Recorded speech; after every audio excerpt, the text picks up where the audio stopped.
À l'initiative du Conseil général, depuis 12 ans maintenant, les artistes peuvent organiser des journées portes ouvertes afin de présenter leurs œuvres au grand public.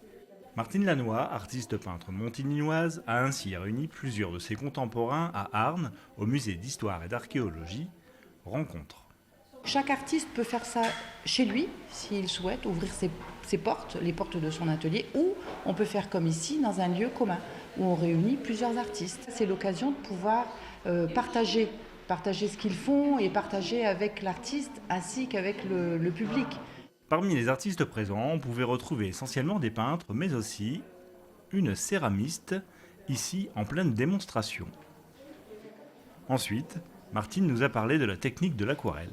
Donc là, je suis en train de faire de l'aquarelle. C'est un peu comme de la gouache, mais les couleurs sont beaucoup plus fondues. Il faut laisser toujours des blancs pour des silences. Et par contre, lorsque vous faites de l'aquarelle, il est très important de faire attention parce que si vous faites une tache, vous ne pouvez pas revenir dessus.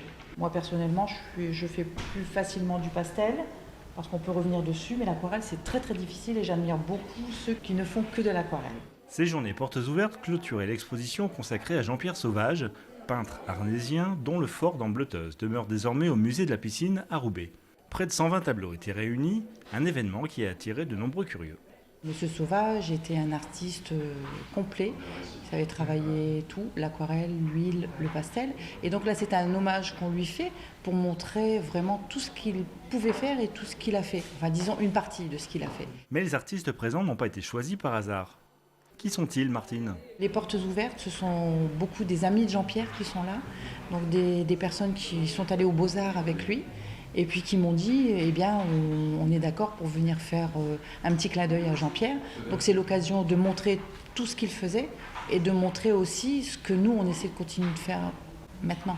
Ça nous met aussi un plus de penser qu'il est là avec nous, quoi.